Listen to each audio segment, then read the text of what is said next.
Okay students, तो another part शुरू करते हैं। Another reaction which is chain shortening reaction.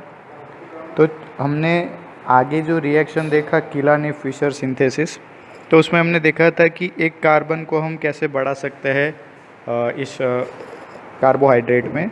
अब यहाँ पे हम देखेंगे कि चेन शॉर्टनिंग का मतलब होता है जो स्ट्रक्चर है उसमें से एक कार्बन डाउन होगा, एक कार्बन कम होगा, तो उसको बोलेंगे स्टेप डाउन रिएक्शन। तो स्टेप डाउन रिएक्शन में फर्स्ट है रब्स डिग्रेडेशन। डिग्रेडेशन का मतलब है कम होना। तो यहाँ पे हम देखेंगे ग्लूकोज के बारे में। फर्स्ट रिएक्शन जो है ग्लूकोज, उसका अगर हम ब्रोमीन वाटर के साथ ऑक्सीडेशन करवाते हैं तो वो जो फर्स्ट CHO ग्रुप है आल्डिहाइड, वो कन्वर्ट होता है COOH में, तो ग्लूकोज बन जाता है ग्लूकोनिक एसिड। ग्लूकोनिक एसिड का जब आगे कैल्शियम कार्बोनेट के साथ रिएक्शन करवाएंगे तो ये जो ग्लूकोनिक एसिड है ये कैल्शियम सॉल्ट बनेगा, कैल्शियम ग्लूकोनेट बन जाता है एस्टर। और फर्दर उसकी जब हाइड्रोजन पेरोक्साइड NFe+3 के साथ रिएक्शन होती है, हीट देते हैं, तो उसके बाद ये एक कम कार्बन वाला जो आल्डो है पेंटोज बनता है, एराबिनोज है। जो ये स्ट्रक्चर आप देखोगे एराबिनोज है, वो है आल्डो पेंटोज। तो हमने ग्लूकोज मतलब कि आल्डो हेक्सोज से बनाया आल्डो पेंटोज, तो इसको बोलते हैं डिग्रेडेशन, स्टेप डाउन रिएक्शन। दूसरी मेथड है डिग्रेडेशन के लिए वोल्स मेथड। तो इसमें रिएजेंट अलग लेते हैं हम कि ग्लूकोज जो है आल्डो हेक्सोज, उसका जब हाइड्रोक्सिल एमाइन NH2OH के साथ रिएक्शन करवाते हैं तो जो फर्स्ट CHO ग्रुप है वहाँ पे ऑक्सीजन को जगह NOH मतलब ऑक्साइम बनाता है, ग्लूकोज ऑक्साइम। अब यहाँ पे आगे जब एसिटिक एनहाइड्राइड के साथ रिएक्शन करते हैं तो ग्लूकोज ऑक्साइम जो स्ट्रक्चर आप देख रहे हो उसमें जितने भी OH है उसके साथ ये एसिटाइल ग्रुप लगेगा, तो एसिटाइल डेरिवेटिव बनता है। और फर्दर जब उसकी रिएक्शन एमोनियकल सिल्वर नाइट्रेट के साथ करते हैं तो ये जो साइनाइड ग्रुप है जो आगे ग्लूकोज ऑक्साइम से एसिटिक एनहाइड्राइड की रिएक्शन की वजह से बना था, जो साइनो ग्रुप, वो CHO ग्रुप में कन्वर्ट हो जाता है और जो स्ट्रक्चर बना उसको बोलते हैं एराबिनोज।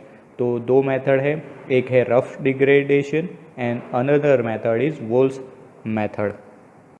अब हम दूसरी रिएक्शन देखेंगे जिसमें हम जो आल्डो हेक्सोस है उसमें से कन्वर्ट करेंगे कीटो हेक्सोस। मतलब कि यहाँ पे हमें डिग्रेडेशन नहीं करना है किसी कार्बन का, कार्बन अप या डाउन रिएक्शन नहीं करनी है, बट सिर्फ जो हेक्सोस है आल्डो हेक्सोस उसमें से कीटो हेक्सोस में चेंज करना है। तो मतलब कि ग्लूकोज से हमको चेंज करना है फ्रुक्टोज।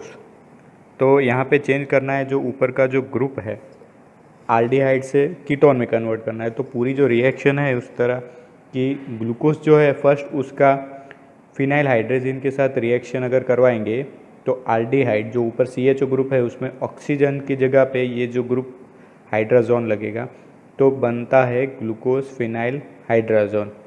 अब इसको आगे ऑक्सीजोन तक ले जाएंगे। अगेन जब रिएक्शन होती है फिनाइल हाइड्रोजन के साथ तो वहाँ पे आगे जो OH रिएक्शन है वहाँ पे इसका ऑक्सीडेशन होता है। ऑक्सीडेशन के बाद एक फर्दर अगेन फिनाइल हाइड्रोजन के साथ रिएक्शन होती है, तो जहाँ पे ये कीटोन ग्रुप सेकंड कार्बन पे आया तो उस जगह पे अगेन वहाँ पे NNHC6H5 हाइड्रोजन लगेगा। तो फर्स्ट एंड सेकंड कार्बन पे ये जो NNHC6H5 ग्रुप लगता है ग्लूकोज के साथ उसको बोलेंगे हम ऑक्सीजन, और ग्लूकोज के लिए ग्लूकोसेजन। अब इस ग्लूकोजेजन को अगर हम डाइल्यूट एसिड के साथ मतलब कि हाइड्रोलिसिस करवाएंगे तो ये जो ग्रुप है वहाँ से एलिमिनेट होगा और जो फर्स्ट कार्बन है वो CHO में कन्वर्ट होगा, सेकंड कार्बन है अगेन कीटोन में कन्वर्ट होता है, तो ये ग्लूकोजोन है। अब यहाँ पे सिर्फ फ्रुक्टोज के लिए एक चीज़ बाकी रह जाती है कि इस आल्डिहाइड जो फर्स्ट आल्डिहाइड है ग्लूकोजोन का, उसको अगर हम हाइड्रो मीन्स की रिडक्शन करवाए, वहाँ पे हाइड्रोजन का एडिशन कर दे तो वहाँ पे बन जाएगा फ्रुक्टोज। तो रिडक्शन होता है जिंक अमालगम ZnHg और HCl के साथ, तो CHO कन्वर्ट होगा CH2OH में। मतलब कि कार्बन और ऑक्सीजन दोनों जगह पे हाइड्रोजन ऐड होता है और ये जो कंपाउंड बनता है फ्रुक्टोज। तो ऐसे ग्लूकोज में से फ्रुक्टोज कन्वर्ट होता है। अब हम यहाँ पे रिवर्स रिएक्शन देखते हैं। अब जो फ्रुक्टोज बना है, फ्रुक्टोज में से अगेन अगर ग्लूकोज बनाना है तो रिएक्शन में आप देखोगे फर्स्ट फ्रुक्टोज का रिडक्शन करवाना होगा SN + HCl के साथ। जब रिडक्शन होगा तो सेकंड जो कीटोन ग्रुप है वहाँ पे कार्बन ऑक्सीजन दोनों जगह पे हाइड्रोजन का एडिशन होगा, तो CHOH जो ग्रुप बना, और ये जो पूरा कंपाउंड होता है उसको बोलेंगे सॉर्बिटॉल। सॉर्बिटॉल का आगे जब HNO3 नाइट्रिक एसिड के साथ ऑक्सीडेशन होगा तो ये जो कंपाउंड है सॉर्बिटॉल वो कन्वर्ट हो जाएगा ग्लूकोनिक एसिड में। अब ग्लूकोनिक एसिड का अगर लैक्टोनाइजेशन करवाते हैं, मीन्स कि फर्स्ट एंड फोर्थ कार्बन के बीच में जो ऑक्सीजन का लिंकअप होता है, तो ये बना लैक्टोन, गैमा लैक्टोन। अब इस लैक्टोन का जब नॉर्मल रिडक्शन करवाएंगे जिंक एमालगम और HCl के साथ तो इसको बोलेंगे क्लेमेंसन रिडक्शन। तो ये जो पार्ट है, जो अप साइड जो CO ग्रुप था वो CHO बनेगा, मतलब वो हेक्सोस बना, अल्डो हेक्सोस, और ये जो पूरा कंपाउंड है ये है ग्लूकोज। तो इस तरह से फ्रुक्टोज में से अगेन ग्लूकोज में फॉर्म होता है। अब हम एक रिएक्शन की बात करते हैं, glucose into mannose, N epimer. अब ये एपीमर का मतलब ये होता है कि जो ग्लूकोज और मैनोज का स्ट्रक्चर है उसमें आप सेकंड कार्बन पे देखोगे तो जो OH का पोजीशन है वो सिर्फ ग्लूकोज में अगर राइट साइड है, मैनोज में लेफ़्ट साइड है। रेस्ट ऑफ द जो स्ट्रक्चर है, जो पूरा बाकी का नीचे का स्ट्रक्चर है, वो रिमेनिंग स्ट्रक्चर सेम रहेगा। तो इसको बोलते हैं एपीमर्स, और एक एपीमर को दूसरे एपीमर में चेंज कराने की प्रोसेस को बोलेंगे एपीमराइजेशन। तो यहाँ पे हम ग्लूकोज से मैनोज में कन्वर्जन करेंगे। तो फर्स्ट ग्लूकोज का ब्रोमीन वाटर के साथ रिएक्शन करवाएंगे वाटर के साथ, तो वो जो ग्लूकोज है ग्लूकोनिक एसिड में कन्वर्ट होगा, CHO ग्रुप है COOH में कन्वर्ट हो जाता है।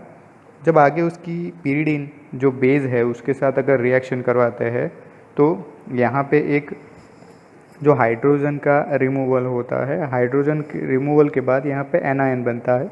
तो इस एनायन का अगेन जो स्ट्रक्चर है उसमें रीअरेंजमेंट होता है। तो आप देखोगे कि नेक्स्ट स्ट्रक्चर में अगर एक H का रिमूवल होता है तो सेकंड नंबर जो कार्बन है COO- के नीचे जो कार्बन है वहाँ पे एक हाइड्रोजन अगर रिमूवल हुआ तो उस कार्बन पे माइनस चार्ज आया। अब इस माइनस चार्ज वाले कार्बन पे आगे फर्दर एक H+ का एडिशन होता है, तो लेफ़्ट साइड में कार्बन के लेफ़्ट साइड में जो COO- ग्रुप है तो उसके नेक्स्ट जो कार्बन है लेफ़्ट साइड OH ग्रुप का वहाँ पे कनेक्शन होता है। तो ये मैनोनिक एसिड जैसा स्ट्रक्चर है, तो मैनोनिक एसिड एनायन बनता है। अब यहाँ पे सिर्फ HCl और लैक्टोन के बाद लैक्टोन रिड्यूस, उसके बाद क्या होगा, यहाँ पे HCl के साथ जब रिएक्शन होता है तो जो मैनोस का स्ट्रक्चर है पूरा एज इट इज़ वहाँ पे बन गया है। अब उसका जब HCl के साथ रिएक्शन होता है तो मैनोनिक एसिड जो है वो D+ मैनोज में कन्वर्जन उसका हो जाता है। तो इस तरह से ग्लूकोज से मैनोज का जो कन्वर्जन है इसको अनदर रिएक्शन एपीमराइजेशन भी कहते हैं, बिकॉज यहाँ पे ग्लूकोज और मैनोज जो है तो एपीमर्स है।